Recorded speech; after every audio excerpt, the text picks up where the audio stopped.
80 शब्द प्रति मिनट की गति से आपका डिक्टेशन रामधारी गुप्ता खंड 1 प्रतिलेखन संख्या 1 शुरू होगा 5 सेकंड बाद।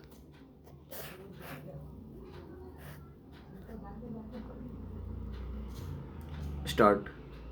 सभापति महोदय, मैं रक्षा मंत्रालय की मांगों का समर्थन करने के लिए खड़ा हुआ हूं। वर्तमान घटनाओं से पता चलता है कि संसार का हर देश अपनी सुरक्षा के बारे में चिंतित है और उसके लिए हर प्रयत्न कर रहा है।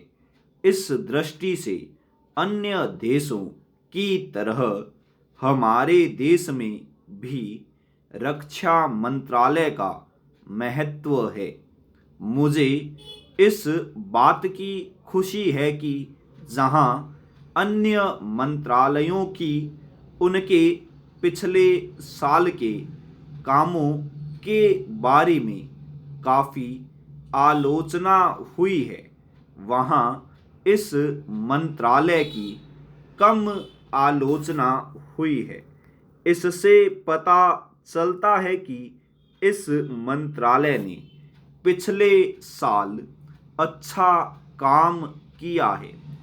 मोटे तौर पर किसी भी देश की सुरक्षा नीति का लक्ष्य यह होता है कि दूसरे देशों, खास तौर से पड़ोसी देशों के साथ मित्रता के संबंध स्थापित हों और हम एक दूसरे के मामलों में हस्तक्षेप न करें।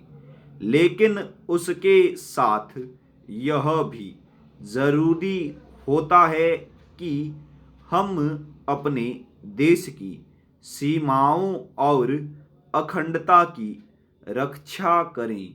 इसलिए हमारे देश का यह कर्तव्य हो जाता है कि हम अपने पड़ोसियों के कार्यों पर पूरी नज़र रखें, क्योंकि आज तक हमारे देश पर जो संकट आए वे हमारे पड़ोसियों से आए हैं।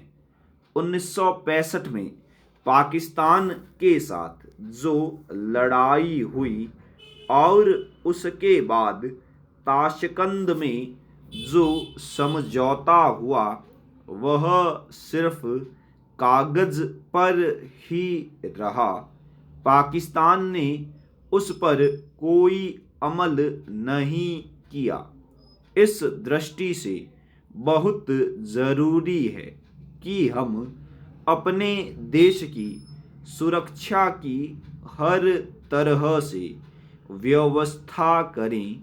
हमारा उद्देश्य दूसरों पर आक्रमण करना नहीं है, लेकिन यदि हम पर कोई आक्रमण करे तो हम में इतनी शक्ति अवश्य होनी चाहिए कि हम उसका डटकर सामना कर सकें। चेंज, आप जानते हैं कि पिछले दिनों पाकिस्तान को अमेरिका और चीन से काफ़ी मदद मिली है। रक्षा मंत्रालय की रिपोर्ट में भी कहा गया है कि पिछले साल अमेरिका ने पाकिस्तान को 1500 करोड़ रुपये की फौजी सहायता दी है। आज जहां हम फौजी सामान के लिए अपने कारखानों की मदद से अपनी शक्ति बढ़ाने का प्रयत्न कर रहे हैं, वहां पाकिस्तान संसार के देशों से फौजी सामान खरीद रहा है। अपनी नीति के कारण वह सब देशों से लाभ उठा रहा है।